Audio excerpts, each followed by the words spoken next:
Exciting news. You can, of course, listen to the podcast wherever you get podcasts, but we're also now visual. So everyone can see the full episode, watch the video of the full episode of the podcast on both YouTube at youtube.com/you're making it worse, or on Spotify as well, which is exciting. And of course, on Patreon, you can always get the full episode, and you can get a bonus additional segment of, what is it called, Brent? It's called Oh You Son of a Bitch, and we get a little more personal. Ooh. We get a little more blue. What did we talk about today? We always ask Eliot about his sexual rendezvous, and I always answer the same thing. And you always answer the same, but don't say what. Don't say what. Which is a lie.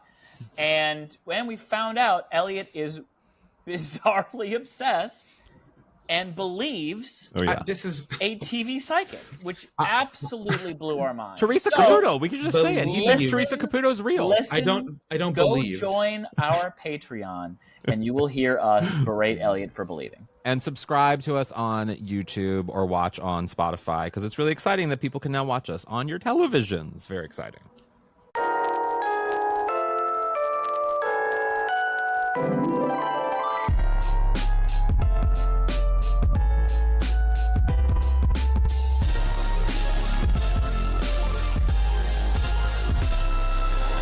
Welcome to You're Making It Worse. I'm Eliot Glazer. I'm Brent Sullivan. And I'm H. Alan Scott. We're here. We're queer. Meh.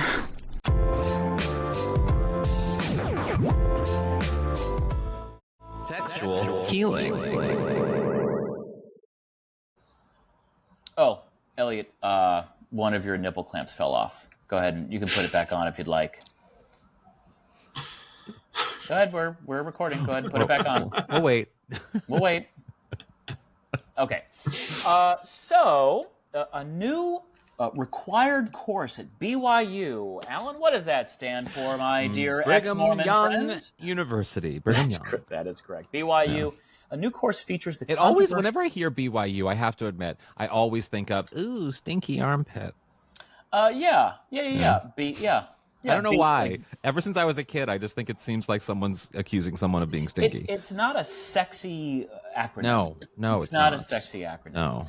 And I am attracted disproportionately to Mormons. I am. That's a true thing. I found that in my life. I find Utahns, just like Canada, just like Canadians, are just a tiny bit more attractive. Are they Utahns? Utahnians? Utahns? I don't know. Utahns? Again, that's horrible too. Utahns? Yeah, I think it's UTAHNS. I'm surprised at that, because I think of Utahnians or Mormons as being like very pasty and blonde. Yeah. And that's not usually your type. It's not my type, but I can hang with it when they have great facial symmetry, which I feel like has kind of been grandfathered into the culture there. Yeah, the prairie. Some of the early Mormons just had really great facial symmetry. But anyway, so this new course at BYU features the controversial musket fire speech by Latter-day Saint religious leader and former BYU president Jeffrey R. Holland as a core reading. Starting in the winter of the 2024 semester, all incoming students, except transfer students, will have to take the course in their first semester. The problem is, LGBTQ students and advocates say the speech incited violence and hatred against the queer community. The speech, again written by BYU president Jeffrey Holland, condemned criticisms of the Mormon faith, calling on members of the church to defend its teachings with, quote, musket fire. Okay. All right. By the way, I can't think of a worse way to lose a war than with a musket. Yeah. Which is what I love. Yeah. One such teaching, Holland said, includes, quote, the doctrine of the family and defending marriage as the union between a man and a woman. Mm-hmm. The Rainbow Collective, a group that aims to empower and uplift BYU's LGBTQ community. I was just envisioning how small their meetings must be on their campus. Posted a statement to Instagram that read, quote, it has caused considerable mental, physical, and emotional harm and has been used to justify acts of violence. This decision is insensitive, inconsiderate, and fails to recognize the diverse experiences and needs of our student body. So what do you guys think? Alan, I'm going to start with you. Give you the I think it's, floor. part of me is like, I understand because I went to a Catholic university, DePaul. It was a Jesuit, but still, it was a Catholic university, and I didn't have to participate in the Catholicism necessarily of the school. I was able to do other things than not that, and I was actually able to study Judaism at a Catholic school. And Brigham Young University doesn't necessarily provide that for students. The vast majority of people who attend Brigham Young University are Mormon, and So it's not a Mormon it's not all Mormon. I don't believe it's all Mormon. I do believe that there is some population of the school that is not Mormon. I don't think it's large by any means. I think we're talking like 80-90% of the school is Mormon. I bet it is as non-Mormon as yeshiva is non-Jewish. Yes, right. I think there's probably a lot of Mormons it's there. different from other Catholic or different from other religious universities in the sense that it doesn't, like a Notre Dame or whatever, it doesn't necessarily attract the religion that the school is students. Right. And because of that, and I understand and I support the movement within Mormonism to make Mormonism more progressive, because the fundamentals of Mormonism do sometimes align with that. But I also think that if you're going to a school that is very fundamentalist in the way that it works, and you're also a part of a religion that did not allow people of color into most churches until 1978, still does not allow women into the church until 1978, and it was a part of the church's infrastructure to then separate races, and then also women are still not allowed to be to be within leadership of the church. You're a part of that. You're actively participating in a school that requires you to have certain Mormon fundamentals as a part of your education. And then that makes you support this as this part of this institution. And I want to support the students calling on the change, but I'm also like, are you surprised that they're requiring you to do this? If it's this kind of school, like, why are you, I want to change too. And I want you to not have to do this. But at the same time, maybe fucking go to NYU, dude. Maybe get a better backup school. Why are you going to this school then? I just don't get it. Well, look, we don't all get into Georgetown like you, Mr. H. Allen Scott. Is this speech? Why I don't understand exactly why they say that the speech inspired violence. Is it just the idea of saying it was the family planning and the family structure that was part of the speech, right, Brent? No, because they say it's dangerous. They say it's caused obviously emotional harm, physical harm, and mental harm, and used to justify acts of violence. This is actually the exact question I asked, and I will concede that the article I felt was a little vague on the specificity as to how it incited the violence. I certainly respect that a speech given by the president of a university might give cover to those who already don't like particularly endangered groups on that campus, and so perhaps it just provided cover, but there wasn't anything beyond what I've included as to how it specifically incited direct acts of violence. I think it was just the notion that it creates a sense of hostility on campus. Well, it definitely does create a notion of hostility when you hear it, and then you have to sit through that course. But I mean, maybe, perhaps, this is so theoretical, but maybe it's a good thing in that if it is something that's required the first semester somebody gets to that school, not a transfer for some reason, but the first semester, somebody gets to BYU. Maybe if they are in that course and they come across this speech and it's that, upsetting, maybe that's a reason for them to say, all right, maybe I don't want to be here and support and this also institution. maybe a good professor is willing to have a conversation about what works and what doesn't work in the musketball speech. Musket fire. I wanted to relate this to I've talked about him before, but one of my dear beloved friend of the podcast, one of my closest friends, is a vegan activist in Michigan, and she used to have this boyfriend who was a dipshit and like just a shitty guy, but he was they met when they were working at PETA, and they dated for many years, and he was, my friend Kate is a very devoted adherent to animal rights, but her boyfriend took it to the next level, and she would tell me that every once in a while, this still makes me laugh. Every once in a while, he would say things to her like, there might come a day when we have to take up arms and take our movement into the mountains.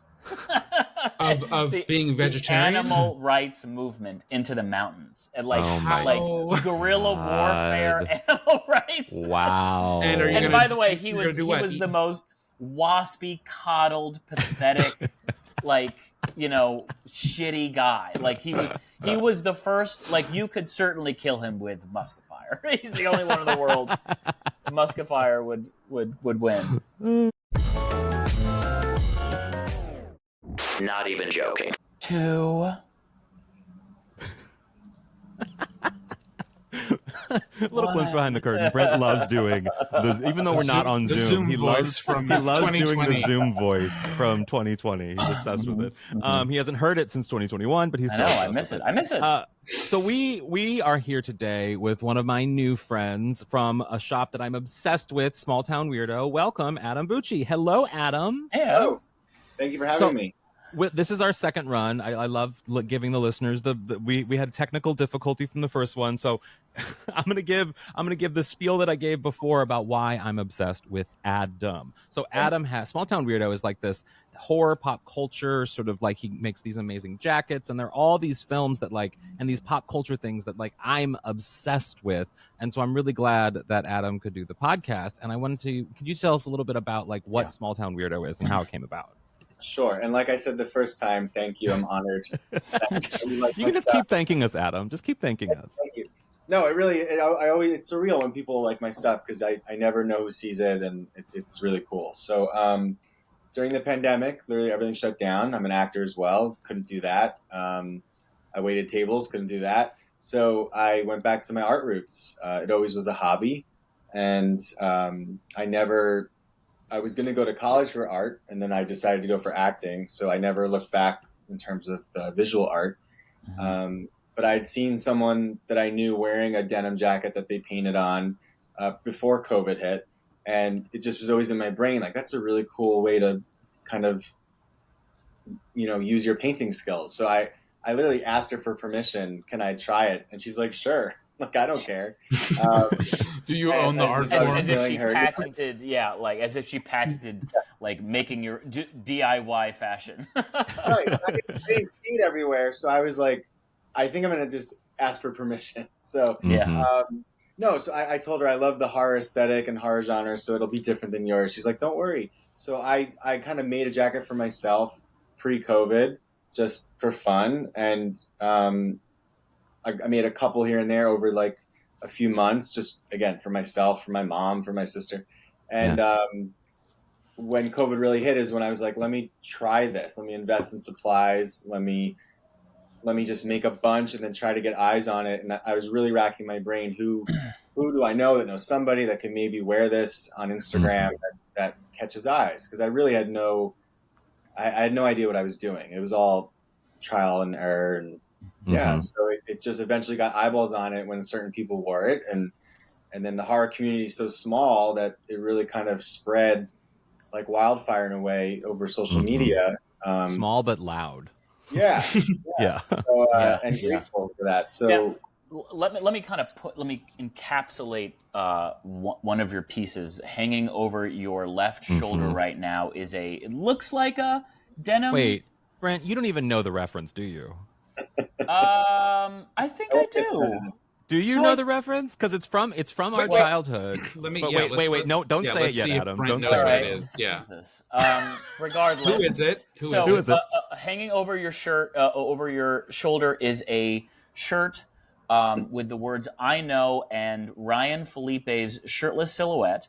My assumption is that is from "I Know What You Did Last Summer."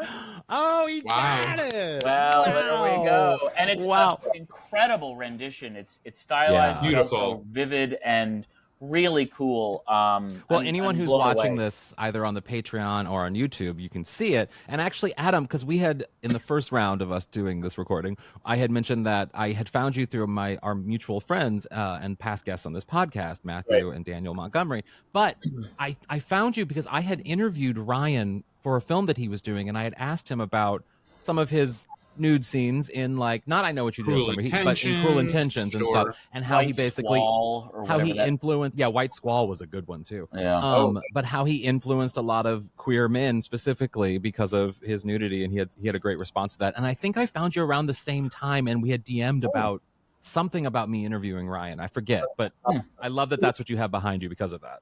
He recently just reposted this, like on his story. Oh, wow. So I was like, oh, he saw it. He approves. Because whenever someone does that and it's of them and they repost it, I'm like, oh, okay, at least they kind of like appreciated it or accepted that it looks like He's that. a remarkably or surprisingly like cool guy. He's been on Howard Stern. I've heard him on Stern, and he's Did you listen to our chat, Eliot? My chat with Ryan Phillippe? Yes. No, you didn't. Did you chat with Ryan Phillippe on Howard Stern? That is Elliot's next question. Yeah.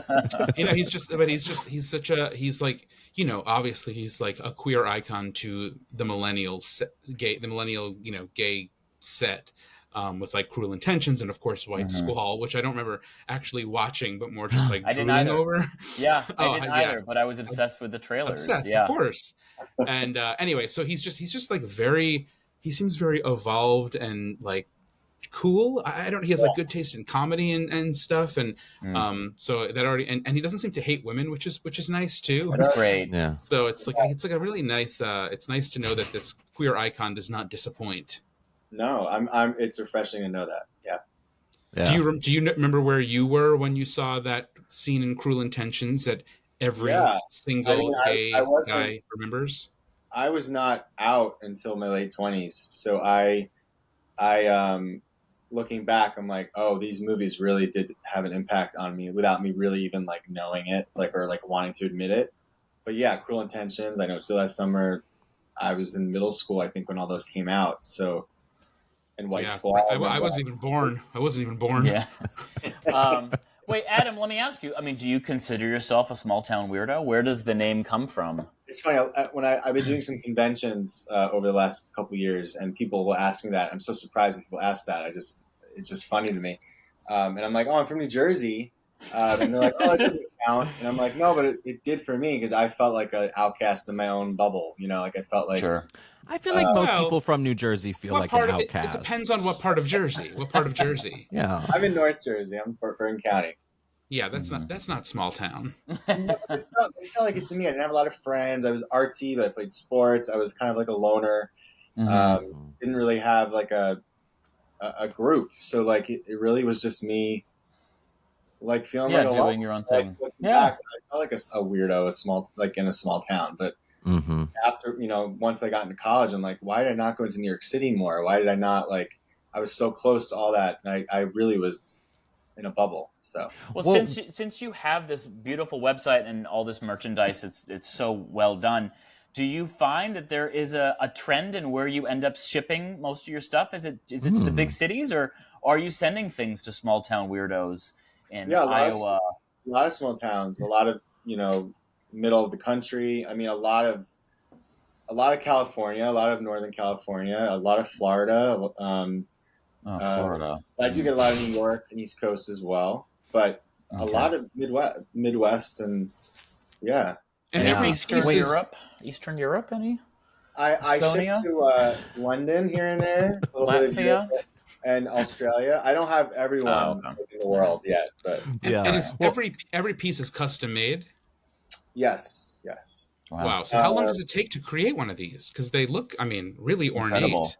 They take, when I started, it would take me like a month to do one. And not that I was doing it every day for a month, but there's a drying process. The denim really soaks up the paint.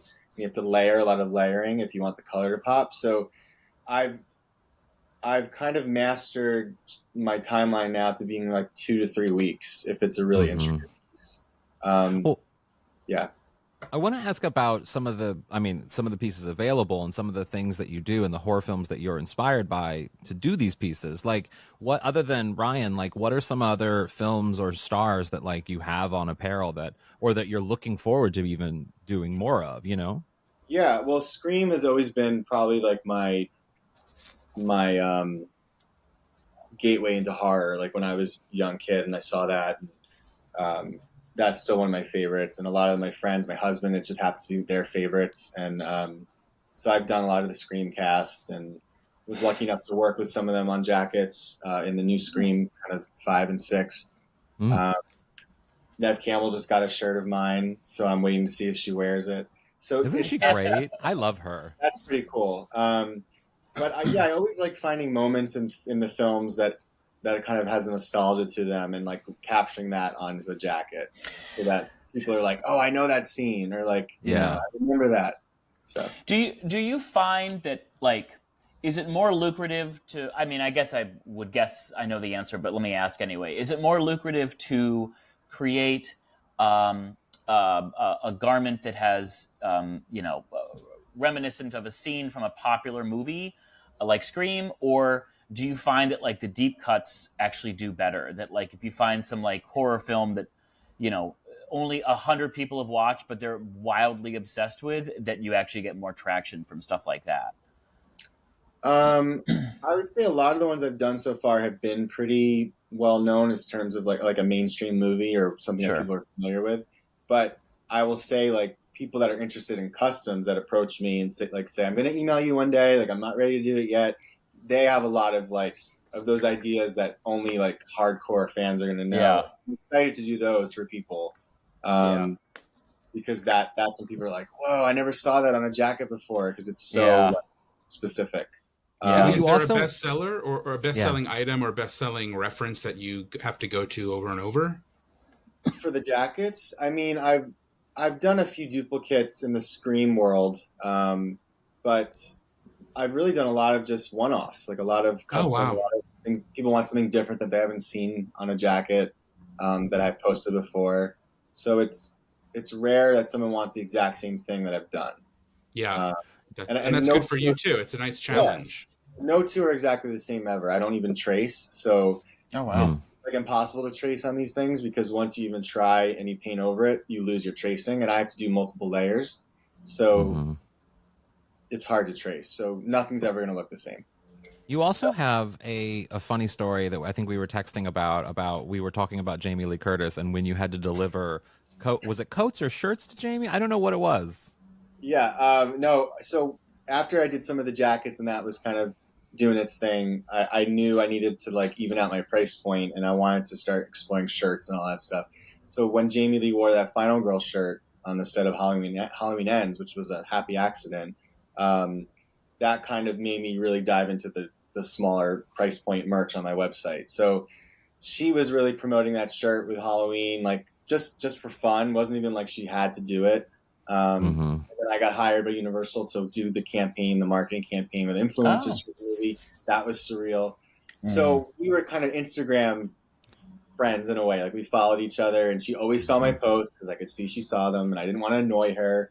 But I was so grateful when she would pop up and say something to me. I'm like, oh, she doesn't think I'm crazy and like annoying. So yeah, I had an exhibit in October, this past October, and I had a lot of like Halloween pieces and a Psycho piece and kind of like a tribute to Final Girls. And I was like, let me just Instagram message her and invite her. You never know, right? Like, so I invited her, and then I saw the little dots, going, and I was like in my pajamas eating breakfast with my husband, and I'm like, oh my God, she's responding like that quick. She's never done it that quick. And she didn't say anything about the invite, but just said, I need a Final Girl shirt in medium ASAP. And That's I great. didn't know what it was for. I was just like so excited. So I literally like changed so fast as if I had an audition to put on tape. Like I just did my hair, put on clothes, and I was typing her.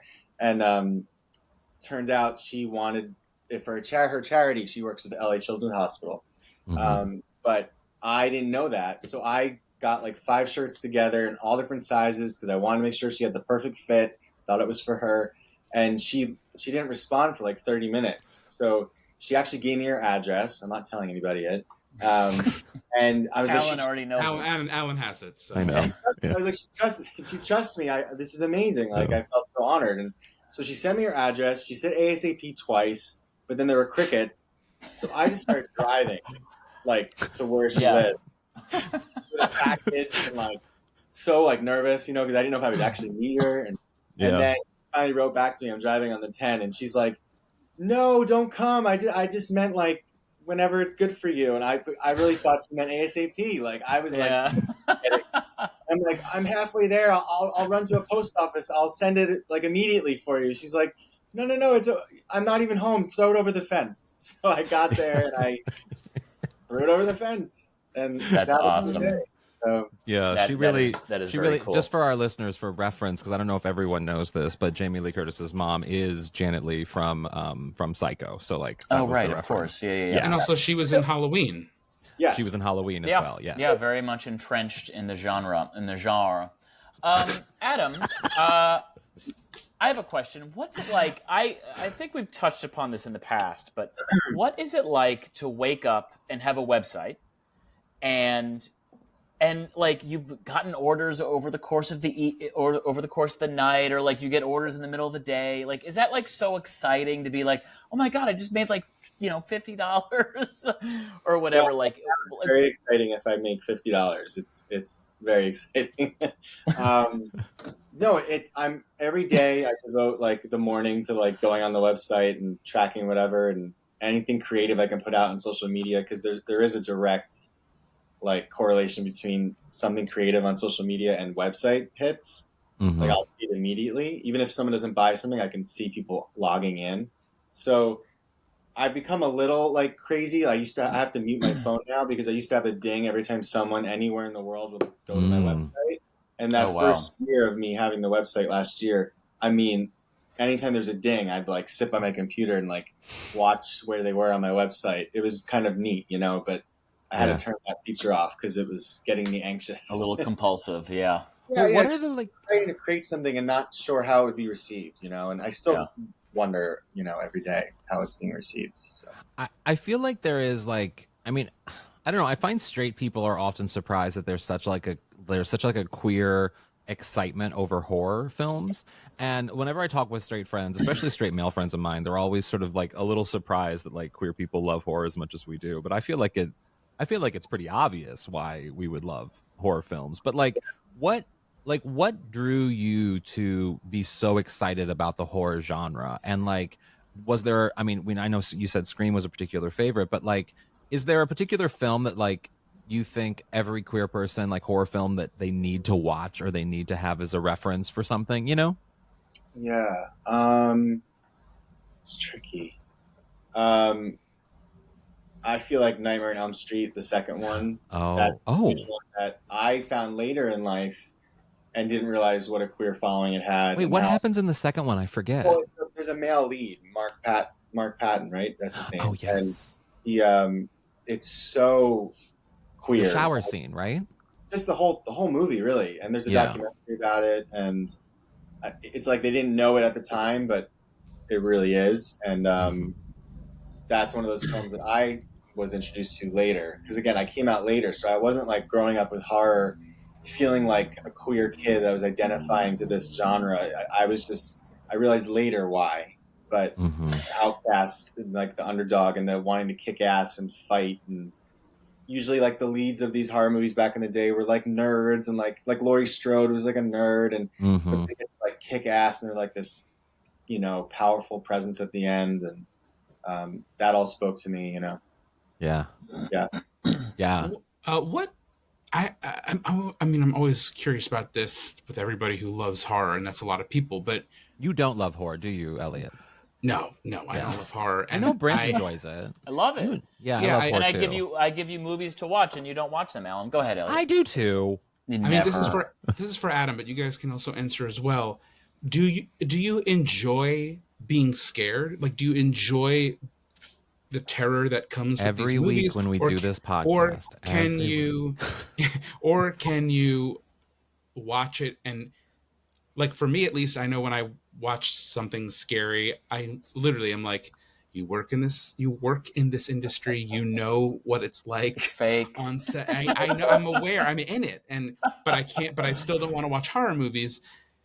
How is that is it a thrill for you in the way that, I don't know, it's also the way I don't understand roller coasters or going really fast and danger that way. I'm not scared, or if I don't jump in my seat, like that's like part of my review or critique of the film. Like I You want to want that feeling.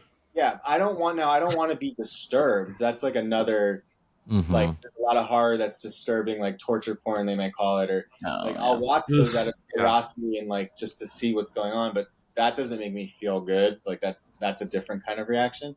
But I want to be scared.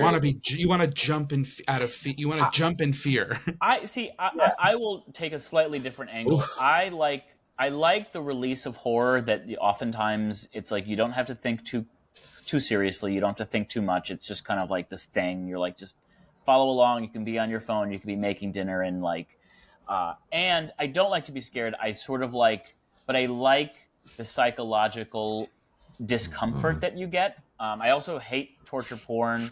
Same. But like, you know, I've talked about this before on the podcast, I know, but like I just discovered this, I think it was a Peruvian horror film called Atorados. And it has this storyline that is one of my favorites I think I've ever seen in a movie. And it's just so creepy and weird. And I loved it. I love that. Like stuff like that is delightful.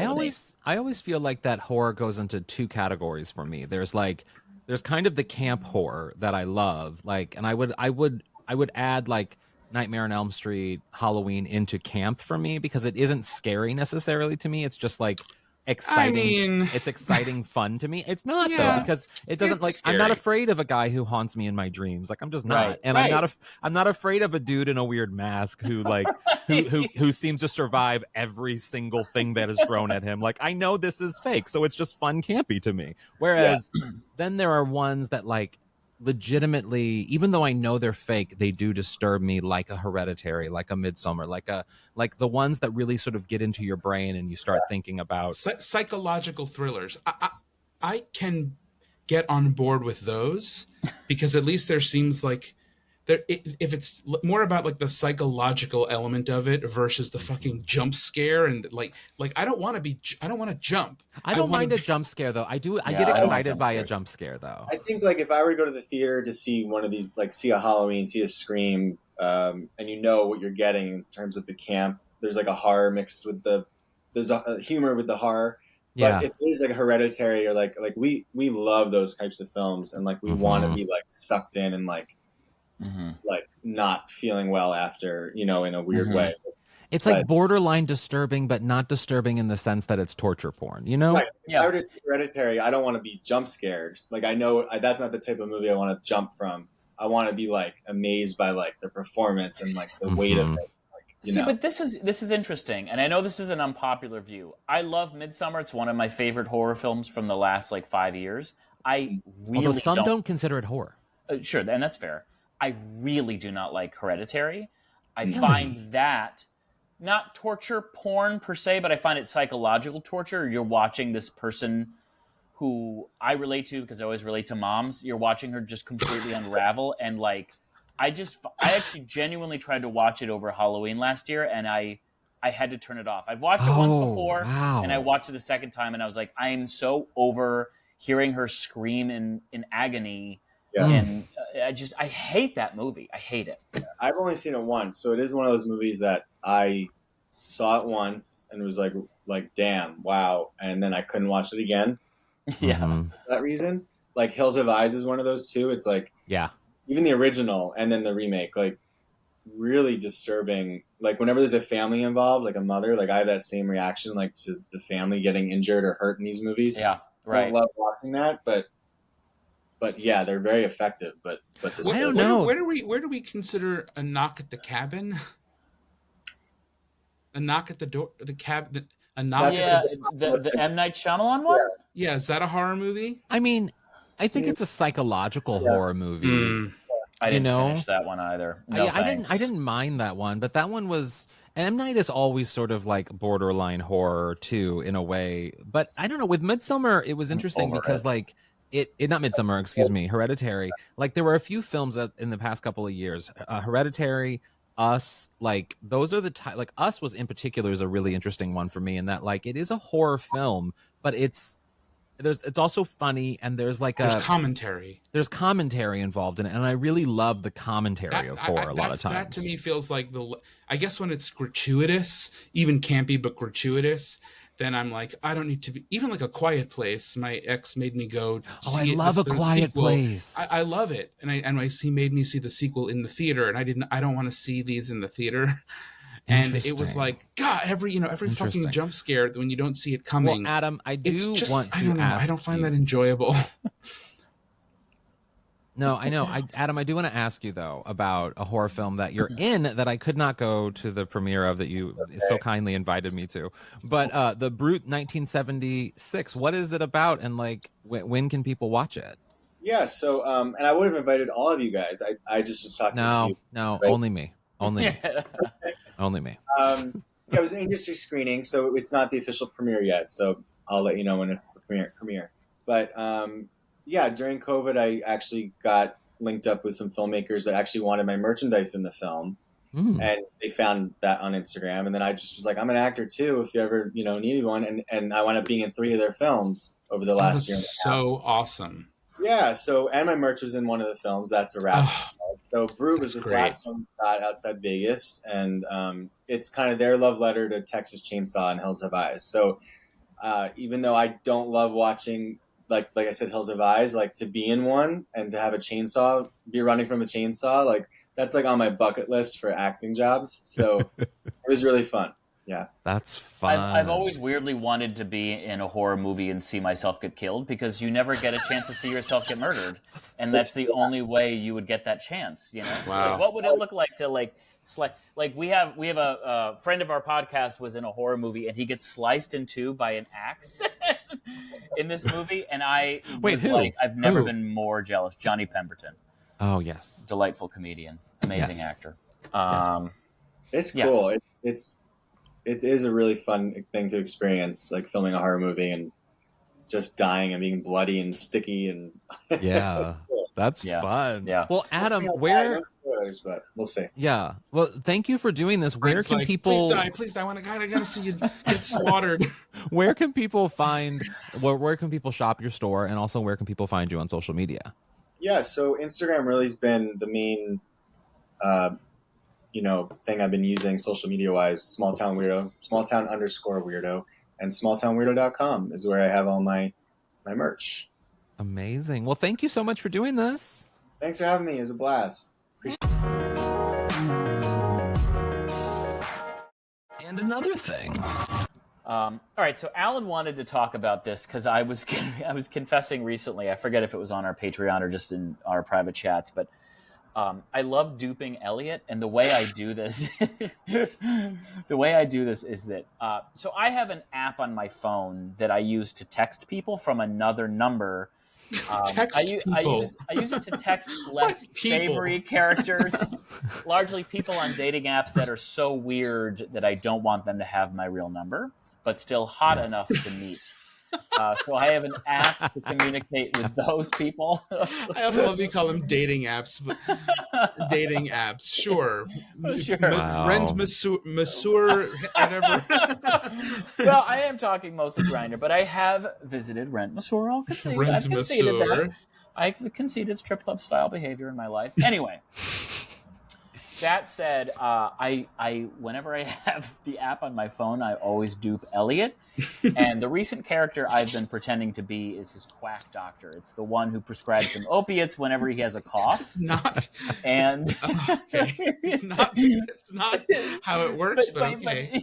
But did you not, when you had a cough last year, did you not get opiates from him? I think I had more than a cough. I don't remember. I think you had a cough. And you got a cough syrup that made you so high you threw it away.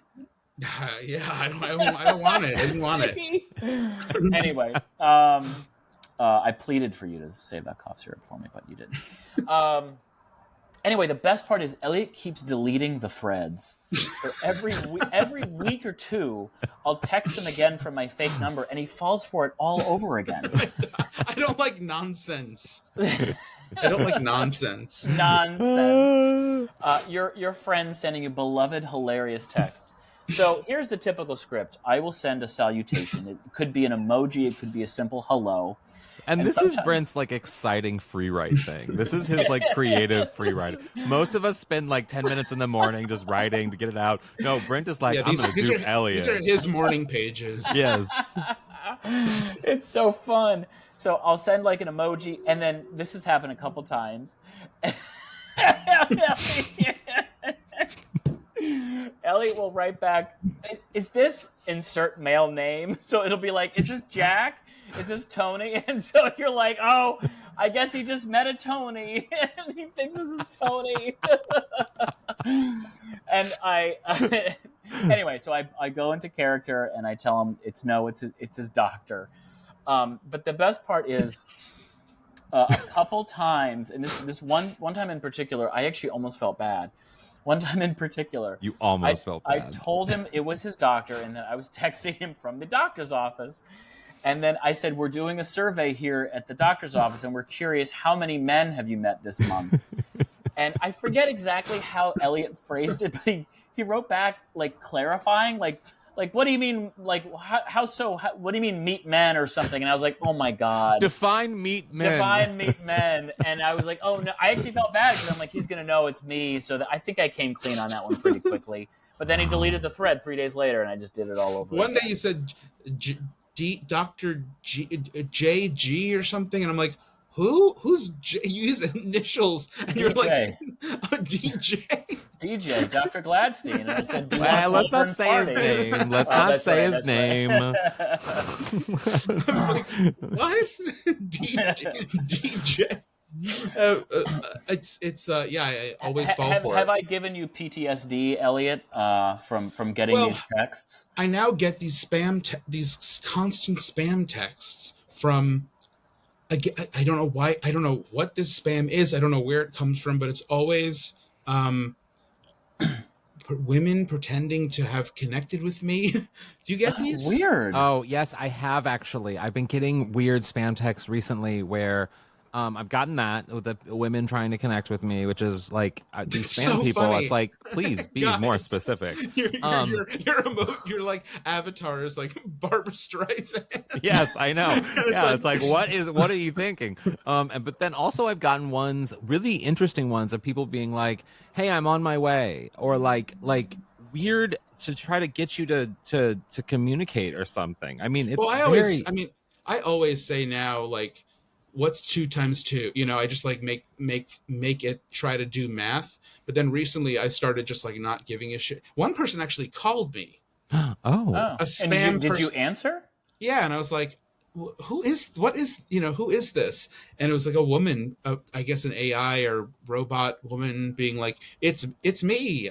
But whatever. I block them because they're nonsense. I have a feeling the women calling Eliot sound like Elaine Stritch. It's me. They somehow know through his online presence that they have to get Elaine Stritch. You have LaToya Jackson calling you. I have heard this. Whether it's true or not, I don't know. But I have heard that like sometimes they are trying to get enough samples of your voice to create an AI of your own voice. Oh. And I don't know if you heard it. I think this happened over Christmas, but there was like a famous story where someone was called, a father was called. They had generated an AI voice of his son.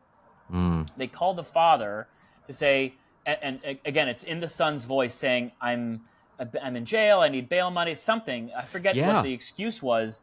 And I think this father, for whatever reason, got lucky and didn't follow through and send like the $20,000 for bail. But it is a terrifying prospect. It happened. I was interviewing the actor Josh Hutcherson, and he was doing a movie about some people, con artists, who do these kind of things to elderly people. And he was telling me a story about, I mean, it's on the podcast, so it's all official, but like where his grandmother was, I don't know if it was AI voice or if it was just, I don't know how she got the message, but she got some sort of message, a call or something saying, I'm in jail and I need bail money, and you have to go like buy these Walmart cards or something. And she did it because she was so like worried, obviously. And I'm joking with him on the podcast being like, well, if I'm going to con anyone, I'm going to con you. You're the rich one in the family. Yeah, I was going to say, at least her grandson is a fucking billionaire. Yeah, I wouldn't say billionaire. Yeah, maybe not billionaire. But movie star.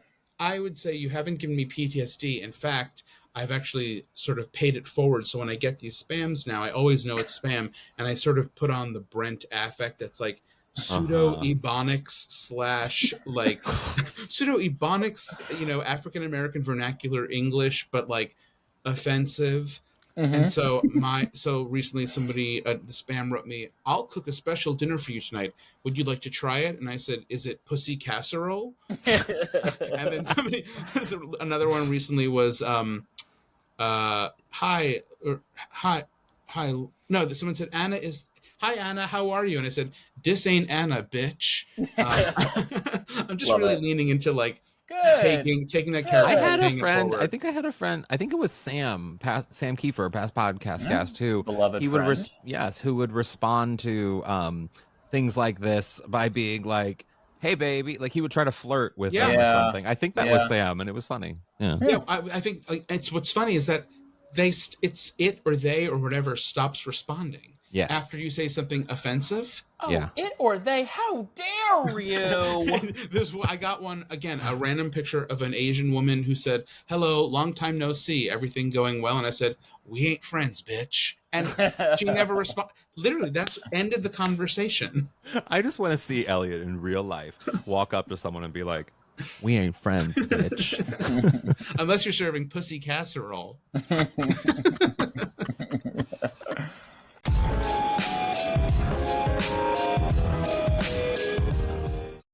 What would your aunt say? Brent, what would your Aunt Ramona say about something she heard on today's show? I'm just filling out my check for a donation to BYU. Yeah, my Aunt Joanne would say, "BYU sounds more to me like ain't no Jews." How about Aunt Ann? Aunt Ann would say, "Okay, don't tell your Uncle Ray, but I've been duping him for years. He thinks I weigh 120 pounds. Oh, boy. Oh, God. Oh, I wanted to say at the beginning of the podcast, but I fully forgot. Maybe I'll put it in the intro. But guys, you can now watch the podcast on both Spotify, the full episode of the podcast video on both Spotify and YouTube. You can go to youtube.com/you're making it worse, or on Spotify. You can have a choice to either listen or to watch in the app as well. And you get to play the game every week. Did Brent leave his closet door open? The answers might surprise you.